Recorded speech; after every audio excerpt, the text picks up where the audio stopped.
il va venir en fait mettre fin aux conventions que en fait leurs grands-parents même ont signé. Hein, les grands-parents ont signé. Donc je suis désolé. Donc les conventions sont là et je pense que il faut aussi, moi je fais partie de ceux-là qui ont critiqué la CEDEAO. J'ai critiqué la CEDEAO plusieurs fois. Je suis parfaitement d'accord avec vous, par exemple, qu'il y a des chefs d'État dans la CEDEAO qui ne sont pas exemplaires. Je ne vais pas citer leurs noms, mais j'ai déjà cité leurs noms sur certains plateaux qui ne font pas en fait la fierté de notre chère Afrique. Il y a des chefs d'État, je suis parfaitement d'accord avec vous sur ce plan.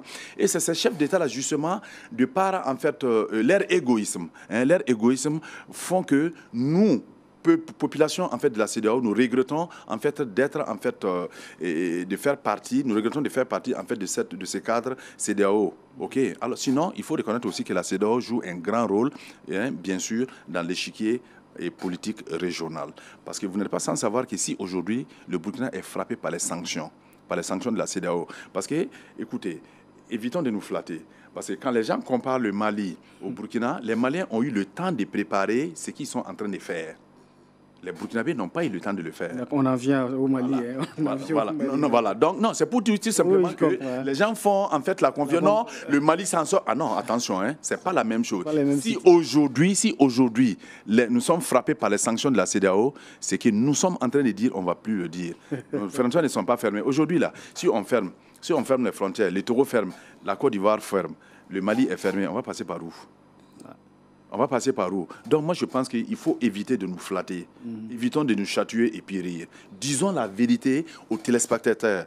Disons la vérité à l'opinion nationale. Allons dans un sens où les Burkinabés pourront se retrouver, où les Burkinabés pourront se dire la vérité face à face. Parce qu'aujourd'hui, moi je n'ai aucun bien. Mon seul bien c'est le Burkina Faso.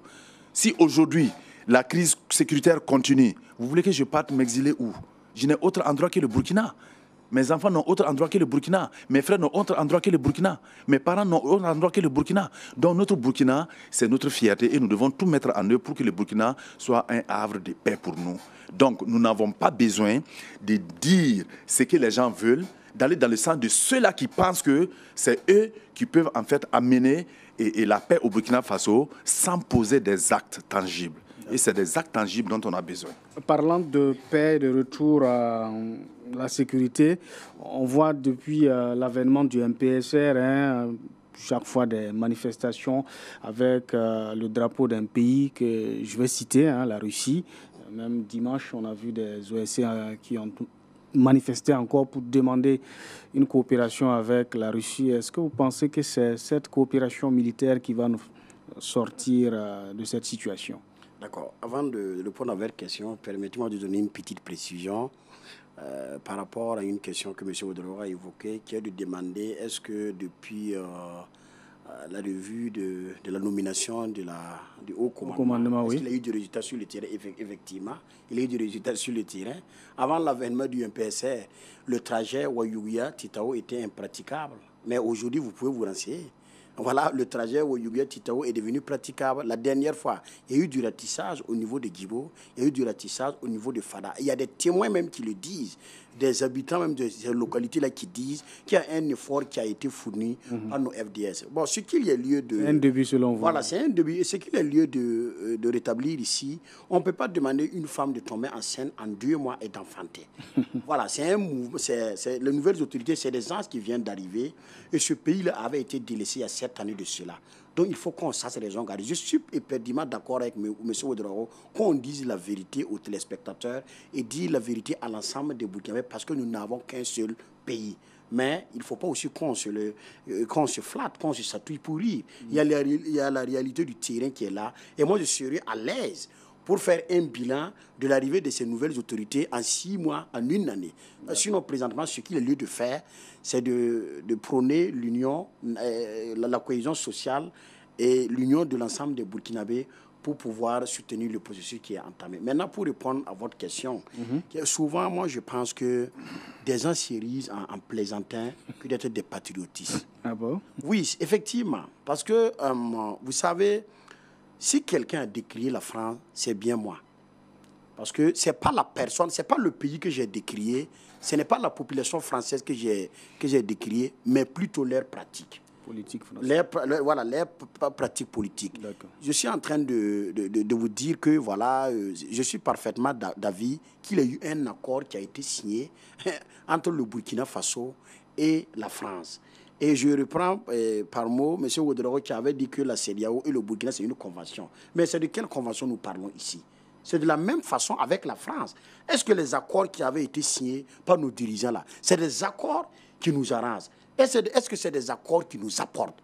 Aujourd'hui, ceux-là qui n'ont rien à faire que de sortir, aller sur les tailleurs, coudre des drapeaux bleu, blanc, je ne sais quoi. Pour moi, ce n'est même pas un drapeau de la Russie. Ils sont allés en Russie où est-ce qu'ils sont allés pour avoir le drapeau de Russie? Il faut qu'on respecte les gens.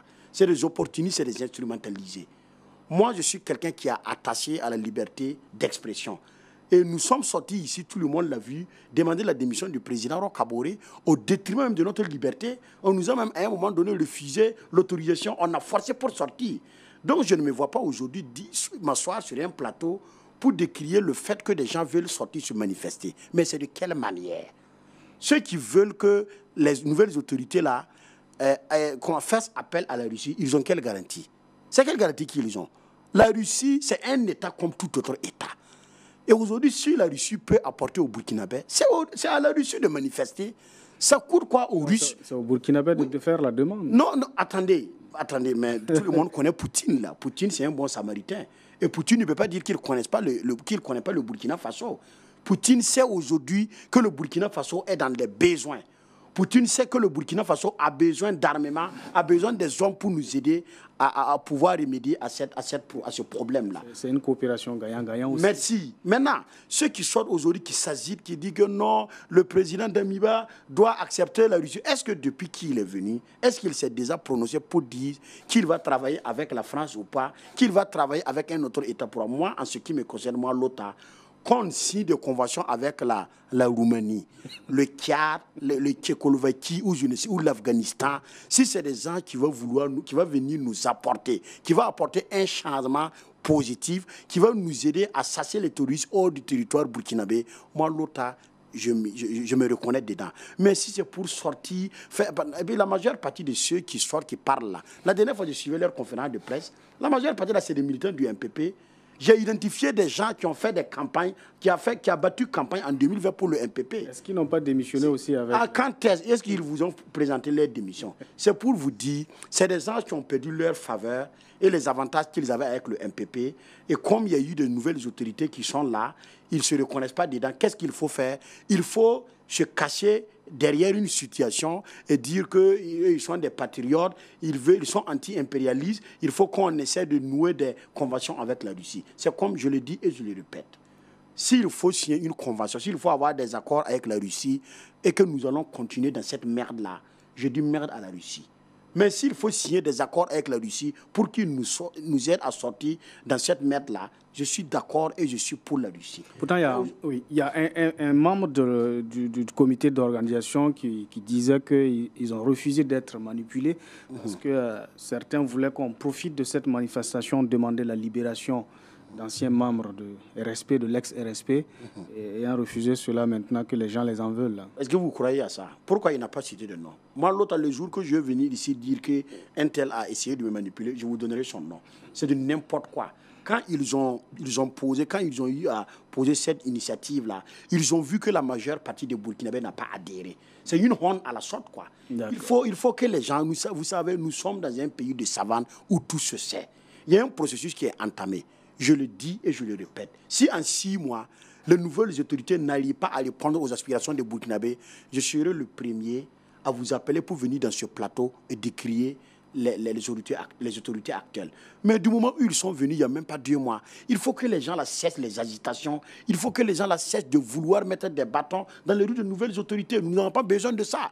Nous sommes dans un gouvernement de transition, c'est un gouvernement d'exception. Et ce qu'il est lieu aujourd'hui, c'est de travailler à soutenir ces gens-là. Je ne demande pas de les soutenir dans l'aveuglement, de les soutenir dans du faux, ou bien si à un moment donné, ils ne sont pas en train d'emprunter le droit chemin, qu'on les suive. Voilà. Mais nous devons avoir aussi cette volonté patriotique-là. Nous devons avoir l'intelligence nécessaire pour pouvoir savoir raison garder et prôner le patriotisme et l'intérêt général de notre pays. D'accord. Voilà. Alors, Isiaka Ouedraogo, vous aussi, vous pensez qu'on doit laisser le temps au MPSR et non s'agiter en demandant de diversifier la coopération militaire, en faisant appel à d'autres pays comme celui de Poutine qui est déjà en guerre? Non, bon, avant de répondre à la question, je vais juste répondre à une question, du reste, et rebondir sur une préoccupation posée par l'OTAN, ou du reste, une allégation faite par mon frère Barian. Alors, quand il dit que voilà, la route Ouaïguia-Titao, le tronçon. Ouaïguia-Titao est dégagé.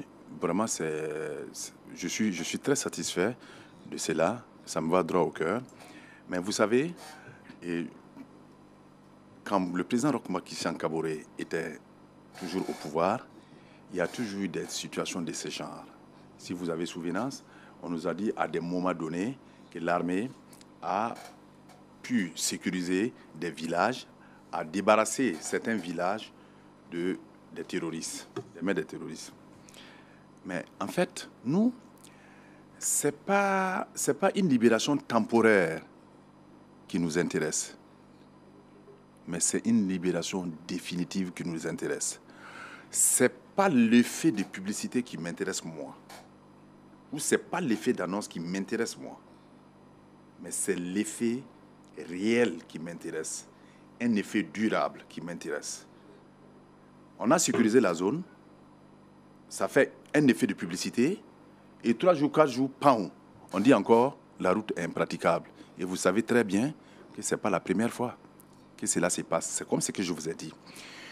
Mais maintenant, pour répondre à votre question, vous savez, c'est ce que je dis. Moi, je ne suis pas contre, en fait, le MPSR. Hein. Non, pas du tout. Je ne suis pas du tout contre eux.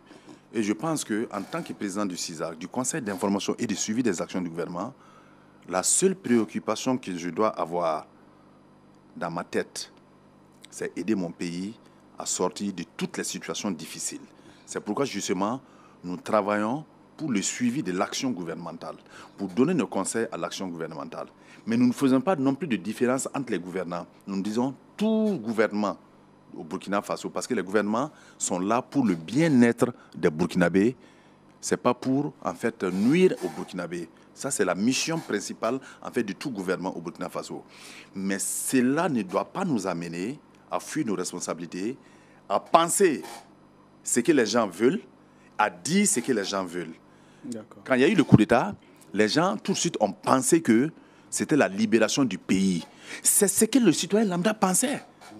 Voilà, c'est la libération du pays, puisque la raison qui a été évoquée pour faire le coup d'État, la raison de l'arrivée au pouvoir du MPSR était liée à la situation sécuritaire qui était dégradée. D'accord, il nous reste 1 minute. En même temps, ce sera votre mot de fin. Alors, donc, rapidement. Donc, moi, je pense que les manifestants qui sont sortis, et pour manifester, c'est comme l'autre l'a dit, vous savez, les gens ne s'informent pas. Les gens pensent que quand on sort, on crie au hasard. Voilà, c'est pas ça. Je pense que les questions d'État sont au-dessus de tout cela. Voilà, les considérations de chiffonnerie, moi, je ne suis pas dedans. Voilà, donc... OK. Votre mot de fin en même temps, rapidement, parce que... D'accord, mon mot de fin, c'est remercier Omega TV de nous avoir permis de nous exprimer par rapport à l'actualité de notre pays. Voilà, demander à Dieu de toujours poser sa main.